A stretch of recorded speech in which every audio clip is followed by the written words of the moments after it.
চৰাই। সেইদিনা আছিল পূৰ্ণিমাৰ ৰাতি। আকাশত মুগা ৰঙী জোন। জোনাক পুৰঠ নৌ হওঁতেই আমি ওলাই আহিছিলোঁ। আহি আহি আমি ধাননি পথাৰৰ মাজৰ লুংলুঙীয়া পথ এটা পাইছিলোঁ। পথাৰকেইখনো এনে সুন্দৰ দেহি। পাহাৰৰ গাতে লাগি আছে। আগবাঢ়ি গৈছে নামনিয়ে নামনিয়ে। আকৌ লুকাই পৰিছেগৈ সৌ আঁতৰৰ পাহাৰ শাৰীৰ মাজত। এনেনো বহল পথাৰ। জোনাক বহলাই পৰিছে। কুঁৱলীৰ এটা ৰেঘাই দেখ নেদেখকৈ জান নেজানকৈ স্পৰ্শ কৰিছে পথাৰখন। দূৰৈত কানিমুনিকৈ দেখিছিলোঁ ডাঙৰি কঢ়িওৱা দুই এজনক। দুই এটা উতনুৱা চৰাই এতিয়াও ঘৰমুৱা হোৱা নাই। শুনিছিলোঁ সিহঁতৰ ভুৰুং ভুৰুং পাখিৰ শব্দ। পথাৰখনত ইফালে সিফালে অগাদেৱা কৰি ফুৰিছিল সিহঁতে। আঁতৰে আঁতৰে থকা ঘৰবোৰত এচাকি দুচাকি পোহৰ জলমল কৰিছিল। কোনোবা এজন চাইকেল মাৰি পাৰ হৈ গ'ল। আমি বাট এৰি দিলোঁ। কোনবা আছিল সেইজন, নাজানিলোঁ সেই কথা। আকৌ বাট বুলিলোঁ। জোনটোৱেও আমাৰ সতে বাট বুলিছিল। জোনাকৰ সুৰভিয়ে আমাক মতলীয়া কৰি তুলিছিল। এখন্তেক সুস্থিৰে জোনটোলৈ চাব পৰা হ'লে। গৈ গৈ পালোগৈ এটি নিমাওমাও ঘৰ। সন্মুখৰ জপনাখন খুলি ঘৰটোৰ চোতালত ভৰি থলোঁ আমি। ঘৰটোৰ দুৱাৰ খিৰিকী নাই। একেবাৰে ধোবাং-বাং সকলো পিনে। ভিতৰ সোমাই দেখিলোঁ মজিয়াত শাৰী শাৰীকৈ পৰা আছে ডেস্ক বেঞ্চ। এযোৰা চকী মেজো দেখিলোঁ। এইটো তেনে স্কুল ঘৰ। আমি ডেস্ক বেঞ্চত নবহিলোঁ। পিছপিনৰ বাৰান্দাৰ চিৰিতেই বহিলোগৈ। হাতত হাত থৈ আমি জোনলৈ চালোঁ একেলগে।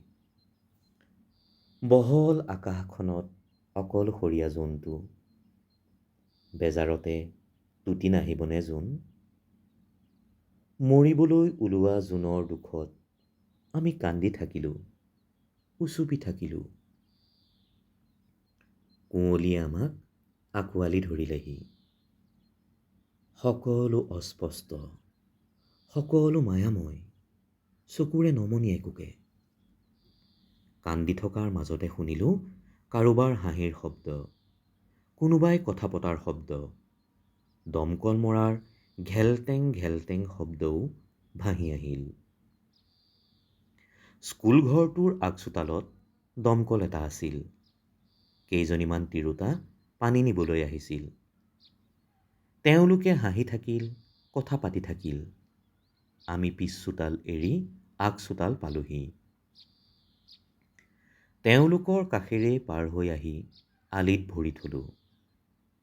তেওঁলোকে অবাক হৈ আমালৈ নাচালে।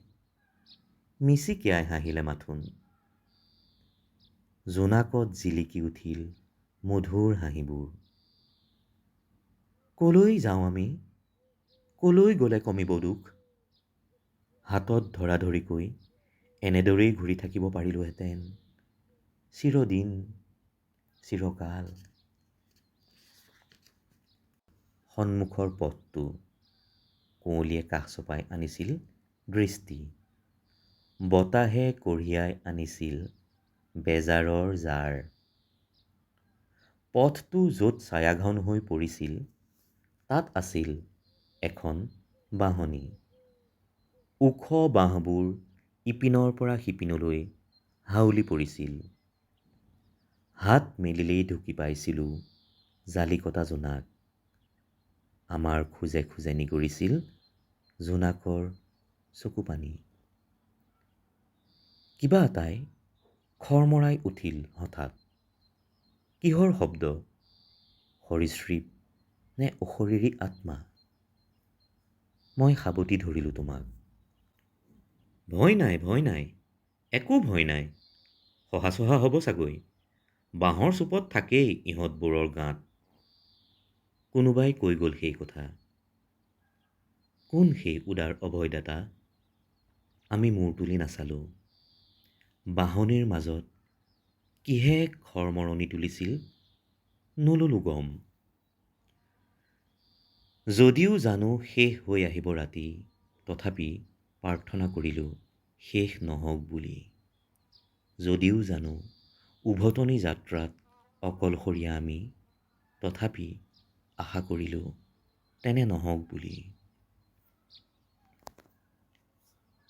শেষৰ কথাবোৰ সদায় দেখোন এনেকুৱাই হয়।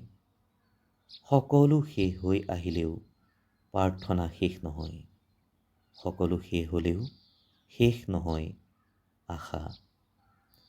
যি পথেৰে যাত্ৰা কৰিছিলোঁ আমি, সেই পথ শেষ হৈ আহিছিল।